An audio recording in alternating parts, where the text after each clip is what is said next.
Series বাঁচানোর লড়াইয়ে শেষ মুহূর্তে সিদ্ধান্ত বদল অস্ট্রেলিয়ার। চমক দেখিয়ে একাদশে ফিরলেন ম্যাট রেনশ আর জায়গা ধরে রাখলেন নাথান লায়ন।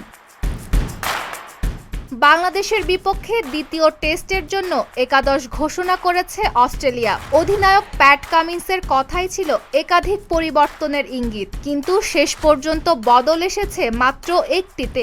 জ্যাক ওয়েদারল্ডের জায়গায় একাদশে ফিরেছেন ম্যাট রেনশ।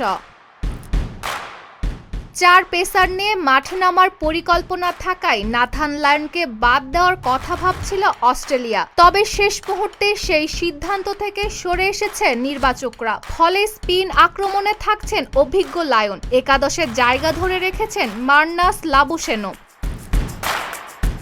দীর্ঘ বিরতির পর টেস্ট একাদশে ফিরছেন mat Renshaw.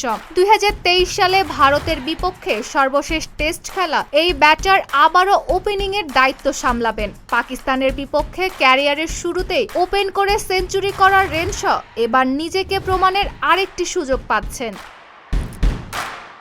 ম্যাকাইয়ের great barrier reef অ্যারেনায় শনিবার মুখোমুখি হবে বাংলাদেশ ও অস্ট্রেলিয়া। সিরিজে এগিয়ে থাকা বাংলাদেশের সামনে ইতিহাস গড়ার হাতছানি, আর অস্ট্রেলিয়ার সামনে সমতা ফেরানোর একমাত্র পথ জয়। ড্র কিংবা হারলেই বাংলাদেশের কাছে প্রথমবারের মতো টেস্ট সিরিজ হারবে অজিরা।